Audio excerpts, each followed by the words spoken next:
We are going to address the duty of foreign investors to perform due diligence as an element of legitimate expectations under the fair and equitable treatment standard of protection.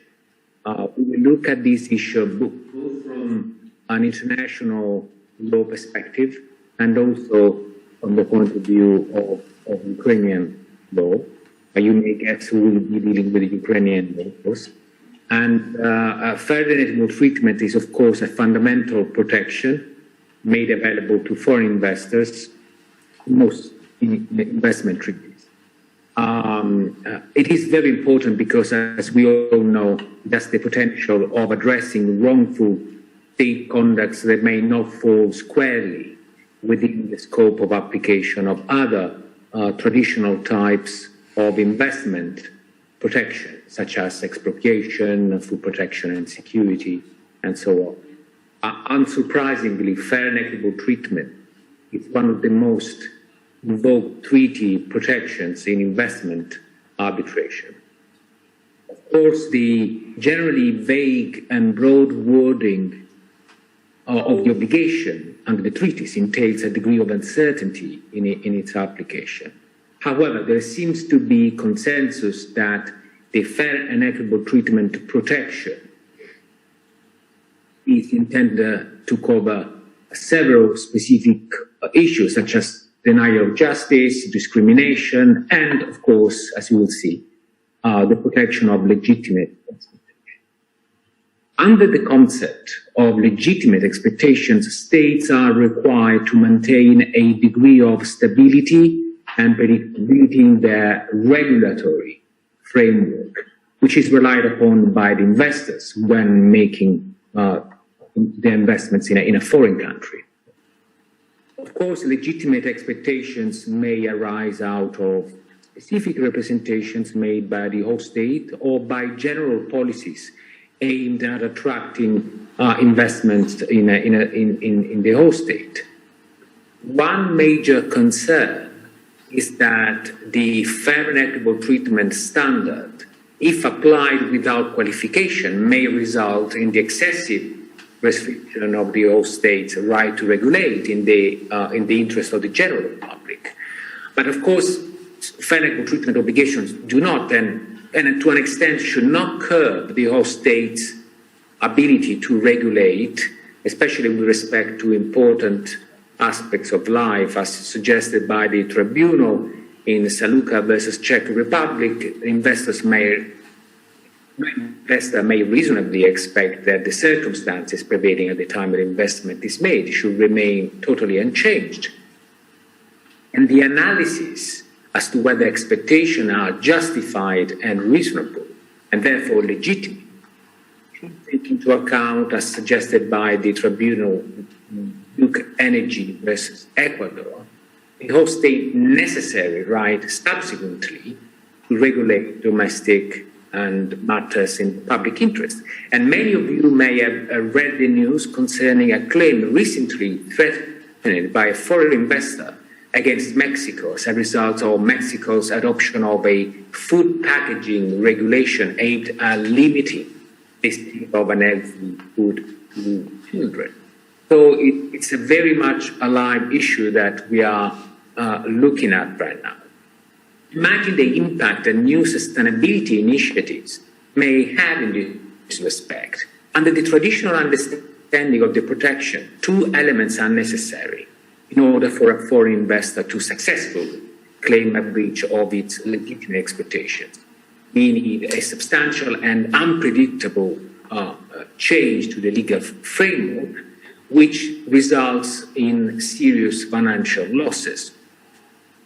To balance the obligation of stability and therefore to justify the investor's legitimate expectation, some tribunals expect an investor to exercise proper due diligence and to carry out a risk assessment when considering whether to invest in a host state.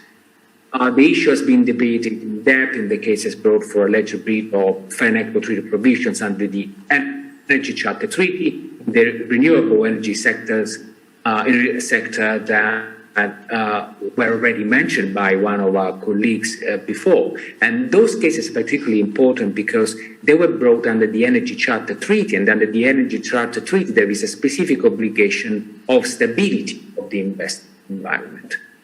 I'm not going to give you the background of the cases, but in 2001 the European Union implemented a directive which effectively required European Union member states to incentivize the use of renewable sources of energy. Over time, the incentives that have been brought about to facilitate these new projects were reduced, and some claims were brought for breach of investors' perceived legitimate expectations to a stable regulatory environment. Threshold for the violation of the legitimate expectation is whether the state contested regulatory changes were not or foreseeable by a prudent investor. The extent to which regulatory changes will be deemed to have been foreseeable depends on the form and content of due diligence and efforts undertaken by an investor to assess the risk of change. So in order to successfully claim a breach of legitimate expectations under the fair and equitable treatment protection, investors must demonstrate to have carried out suitable due diligence aimed at establishing the stability of a specific investment sector. I use the word suitable because I believe it best describes what might be ultimately be expected of foreign investors. But as you can imagine, different tribunals have taken different stances and employed indeed different wording. In Bell'Energia versus Italy, for example, the tribunal did not require full and extensive due diligence by the investor. In the same year, in the case of Stadtwerke München versus Spain, 2019 as well, the tribunal had that for an investor expectation to be reasonable, it must arise from a rigorous due diligence process carried out by the investor. So, and the notion of investor due diligence in the context of fair and equitable treatment extends beyond the risk-based business due diligence performed by a foreign investor for its own benefit to decide whether to invest or not, whether it makes sense from a business point of view. And sadly, we do not have the time to look at the case law, but it seems that due diligence should be suitable, as I mentioned before, take into account the historical, economic, and political circumstances of the host state. Due diligence should take into account also the evolution of the regulatory framework over time, and interestingly enough, some comparative analysis with neighboring countries should also be carried out to foresee what might happen. So I humbly suggest that we are looking at what can be described as a dynamic concept of legitimate expectations, especially with respect to regulatory issues, requiring foreign investors to take positive action to establish the characteristics of a certain regulatory framework.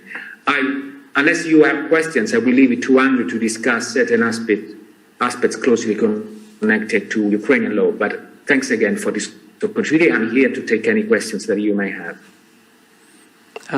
Thank you, Domenico. So I think we can just continue with the slides and more carefully cover the Ukrainian aspect of the applicability of fair and equitable treatment standard if comparing to Ukraine.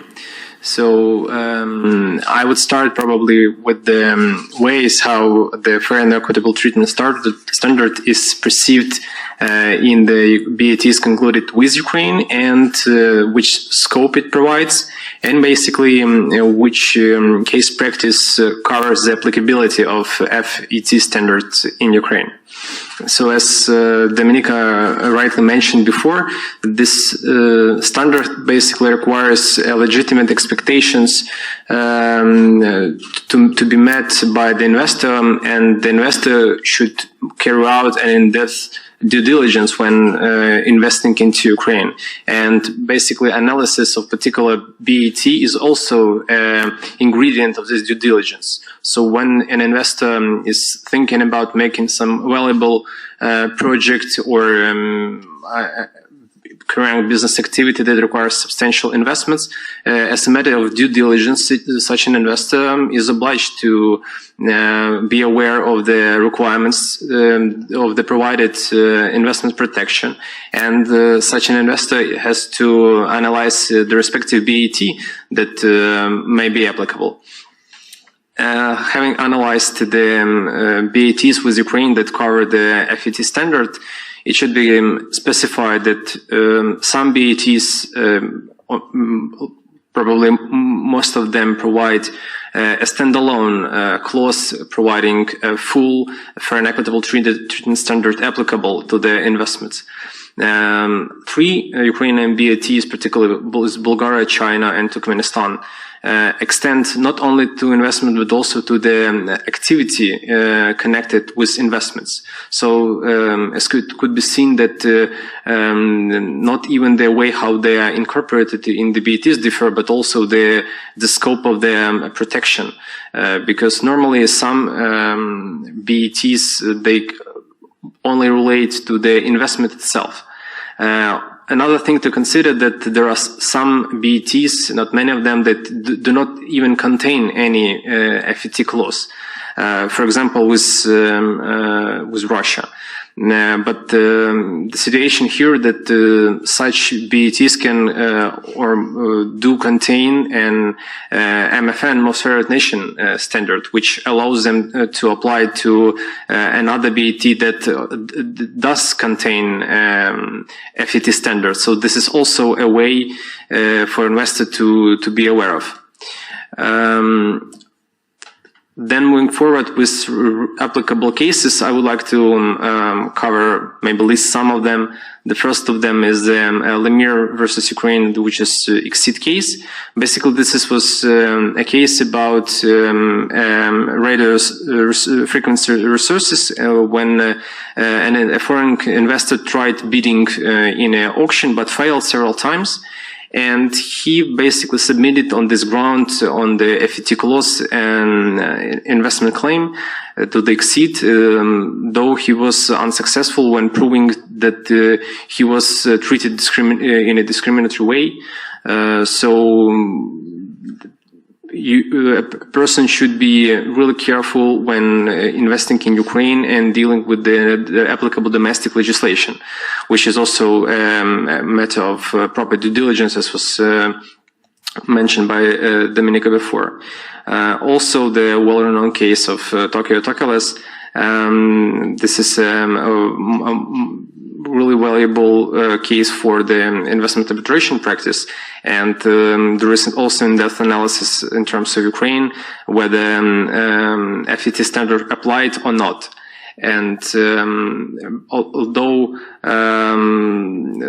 there is even a separate opinion in this case of one of the arbitrators, this is a case when there was a continuous interference with activities and management of investment by state of publishing company that published and probably a discriminatory image of one of the politically exposed persons, and on this ground the investor was allegedly prosecuted. There was some pressure from tax and law enforcement authorities, and the investor perceived this as a violation of the FET standard. And the tribunal agreed that the signs that there was some biased or discriminatory approach towards the investor, though they could find some alternative explanations of violations that were made by the investor in Ukraine. Another example is IMTO versus Ukraine, with delay in effectiveness in judicial proceedings.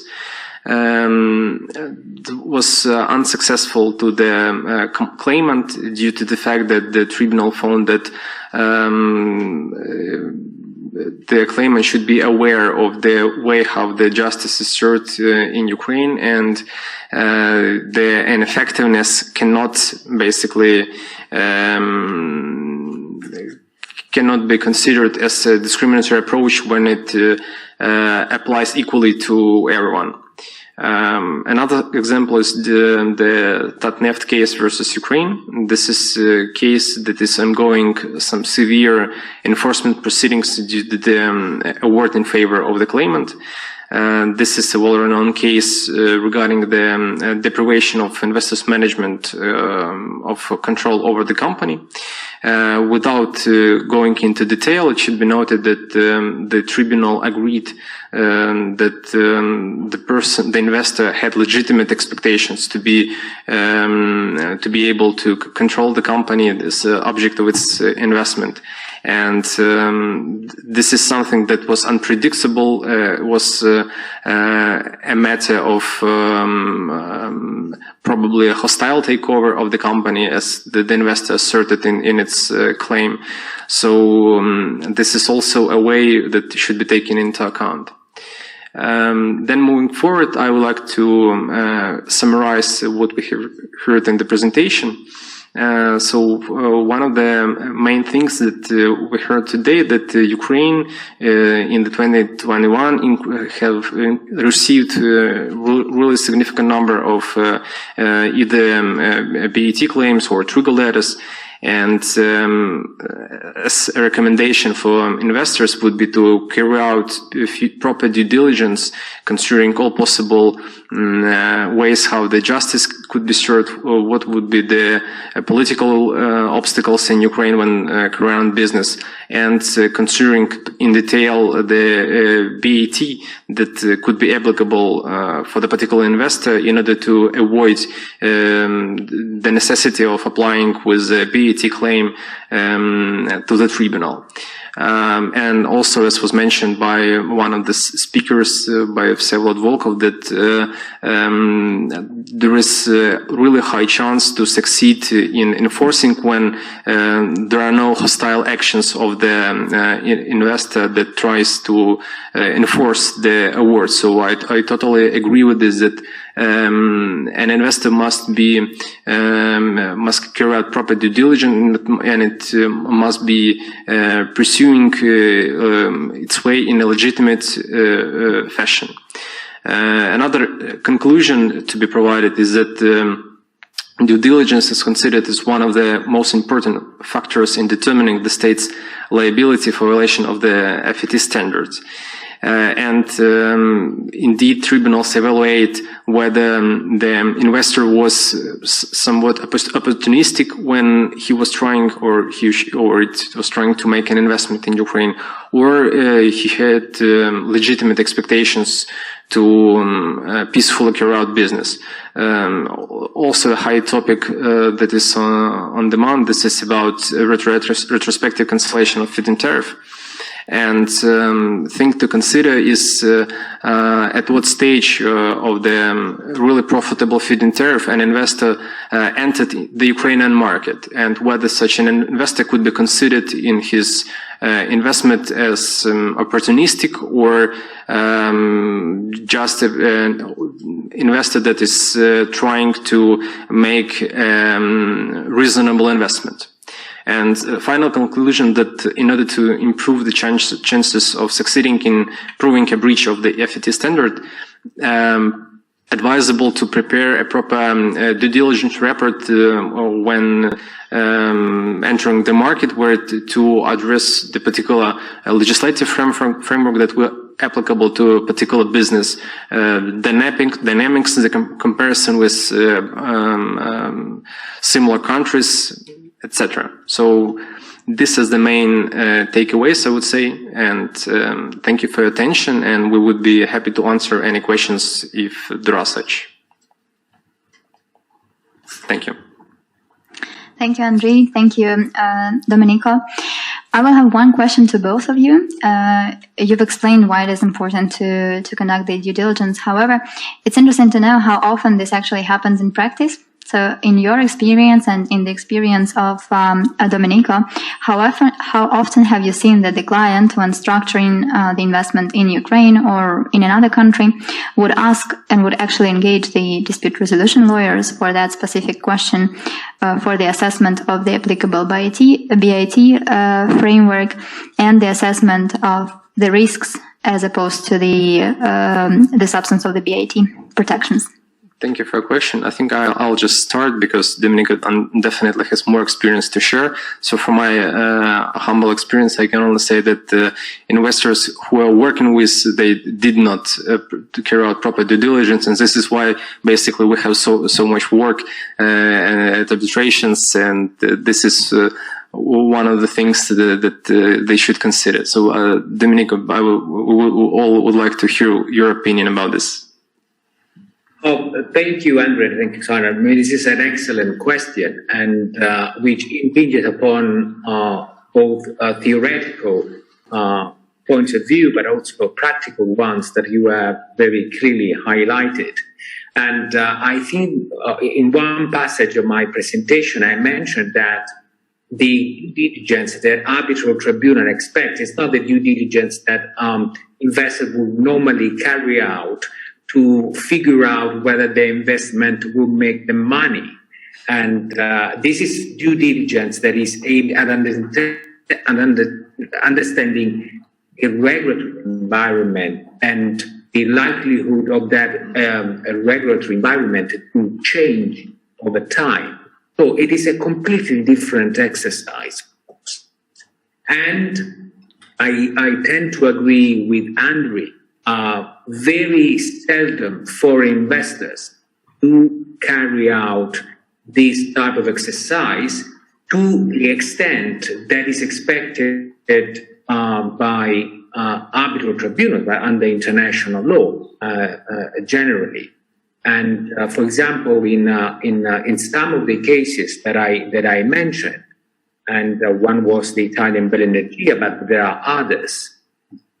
Luzon as well, the arbitral tribunal made it clear that the foreign investor had done very little to understand the stability of the regulatory framework. So, to give you a very short answer to your very interesting question, very seldom. It's not always the case that foreign investors do that, and they should do that more, and if I may say, better. Thank you very much, Domenico.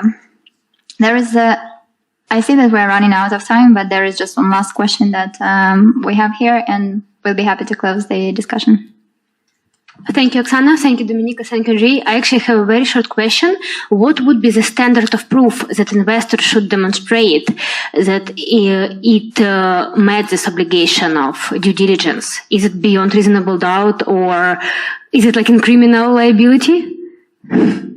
Thank you. Well, I don't know whether you want to go first, Andrea. I'll give you my very short answer. Fortunately, we do not have the type of standards in international law because sometimes it's very problematic. But even in international arbitration, we tend not to apply. You know this, very well. Very strict standards of proof. What you would expect, and the arbitral tribunal to ask, is something that I mentioned. It's a type of standard that I believe it's the right one. And is the suitability. What the arbitral tribunal expects is the evidence from the foreign investor that something suitable, taking into account the circumstances of the case, historical background, and the legislative background of that specific state, to decide, the stability of the investment over a long time. So I would call it a standard of suitability, trying to stay away from the different types of standards that might be applied at a domestic level. Thank you. Thank you. I think that I just agree with Domenico and cannot add more to such insightful answer. Thank you. Thank you, Domenico, and thank you, everyone. Switch to Ukrainian. Дякую всім, дякую спікерам, які були сьогодні з нами. Дякуємо аудиторія. Просимо вибачення за те, що ми затягнули з цим виступом, але була надзвичайно цікава дискусія, тому давайте подякуємо всім спікерам.